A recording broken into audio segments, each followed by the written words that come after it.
सहज शब्दों में लिखा गया विस्तृत हिंदी स्क्रिप्ट जिसे आप लेख, वीडियो या पाठ्य सामग्री के रूप में उपयोग कर सकते हैं। स्वतंत्रता की पूर्व संध्या पर भारतीय अर्थव्यवस्था, Indian economy on the eve of independence. शब्द संख्या प्रस्तावना 5 अगस्त 1947 को जब भारत ने अंग्रेजों की 200 वर्षों की गुलामी से आजादी पाई, तब यह दिन केवल राजनीतिक स्वतंत्रता का प्रतीक नहीं था, बल्कि एक आर्थिक आपदा की विरासत के साथ एक नए युग की शुरुआत भी थी। स्वतंत्र भारत को एक बेहद ही असंतुलित, शोषित और पिछड़ी हुई अर्थव्यवस्था विरासत में मिली थी। भारत जो एक समय में सोने की चिड़िया कहलाता था, अब निर्धनता, बेरोजगारी और भूखमरी का शिकार हो चुका था। इस स्क्रिप्ट में हम जानेंगे कि भारत की अर्थव्यवस्था स्वतंत्रता के समय किस स्थिति में थी, किस प्रकार ब्रिटिश नीतियों ने भारतीय कृषि, उद्योग, व्यापार, शिक्षा, स्वास्थ्य और जीवन स्तर को प्रभावित किया। साथ ही हम ये भी समझेंगे कि उस समय देश के सामने कौन-कौन सी आर्थिक चुनौतियां थीं। 1. ब्रिटिश शासन की आर्थिक विरासत। औपनिवेशिक उद्देश्य। अंग्रेजों का उद्देश्य भारत को एक उपनिवेश के रूप में केवल अपने साम्राज्य के आर्थिक हितों की पूर्ति के लिए उपयोग करना था।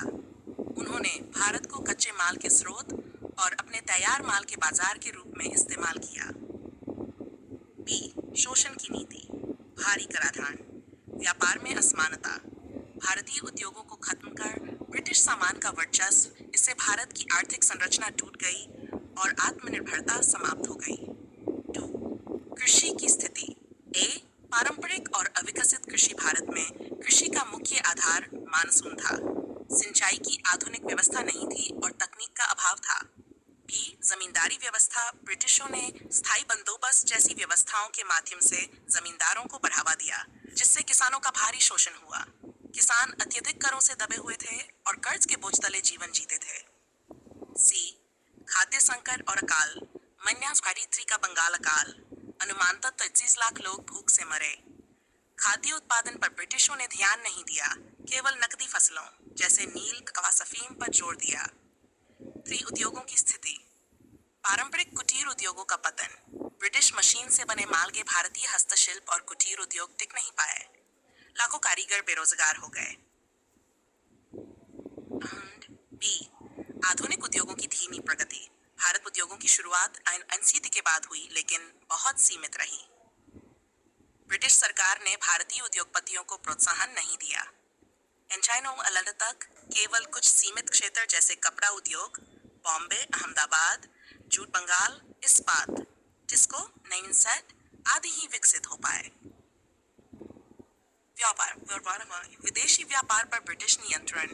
भारत का विदेश व्यापार ब्रिटिश हितों के अनुसार संचालित होता था। आयात में ब्रिटिश तैयार माल और निर्यात में भारतीय कच्चा माल। बी. व्यापार घाटा और धन निकासी।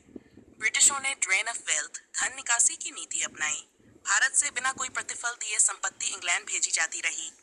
दादा भाई नेहरू ने इसे अनरिक्वायर्ड एक्सपोर्ट्स कहा था।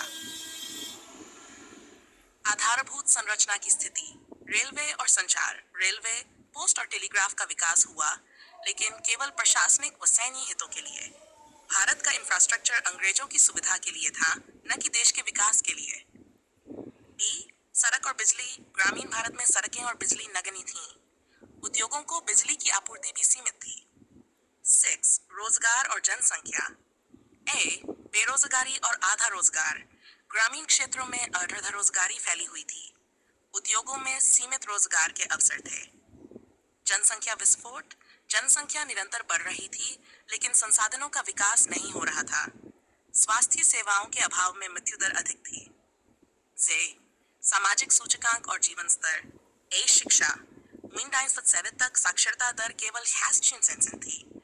महिलाओं की शिक्षा नगण्य थी। स्वास्थ्य, औसत आयु केवल 70 वर्ष थी। डॉक्टरों और अस्पतालों की भारी कमी थी। सी. गरीबी और जीवन स्तर। 80% जनसंख्या गरीबी रेखा से नीचे थी। बाल मृत्यु दर बहुत अधिक थी। 8. क्षेत्रीय असमानता। बंगाल, बॉम्बे और मद्रास जैसे क्षेत्रों में थोड़ी औद्योगिक वृद्धि हुई थी, जबकि अन्य क्षेत्र पिछड़े रह गए। ग्रामीण और शहरी क्षेत्रों में भारी असंतुलन था। 9. विभाजन का आर्थिक प्रभाव।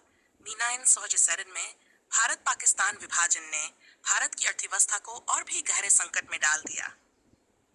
एक कच्चे माल और उद्योगों की बंटवारा, पंजाब और बंगाल का विभाजन, कपास, जूट जैसी फसलों के उत्पादन केंद्र पाकिस्तान में चले गए, जबकि मिलें भारत में रह गईं। शरणार्थी संकट, करोड़ों लोग विस्थापित हुए। सरकार पर भोजन, आवास और पुनर्वास का भारी बोझ पड़ा। नव स्वतंत्र भारत के समक्ष चुनौतियां। 1. आर्थिक पुनर्निर्माण, आत्मनिर्भरता का विकास, गरीबी और भूख मिटाना, नवीन उद्योगों की स्थापना, शिक्षा और स्वास्थ्य में सुधार, बेरोजगारी से निपटना, सामाजिक न्याय और समावेशन। निष्कर्ष, भारत जब स्वतंत्र हुआ तब वह एक अत्यंत ही पिछड़ी, असमान और कमजोर अर्थव्यवस्था के साथ खड़ा था। 2 शताब्दियों के औपनिवेशिक शोषण ने उसकी आत्मा को आर्थिक रूप से निचोड़ कर रख दिया था। परंतु यही कठिनाइयां एक नए भारत के निर्माण की प्रेरणा भी बनी। स्वतंत्रता के बाद भारत ने योजनाओं और नीतियों के माध्यम से आत्मनिर्भरता, औद्योगिकरण और सामाजिक न्याय की दिशा में कदम बढ़ाए। यह सफर कठिन था, लेकिन इसने आज के भारत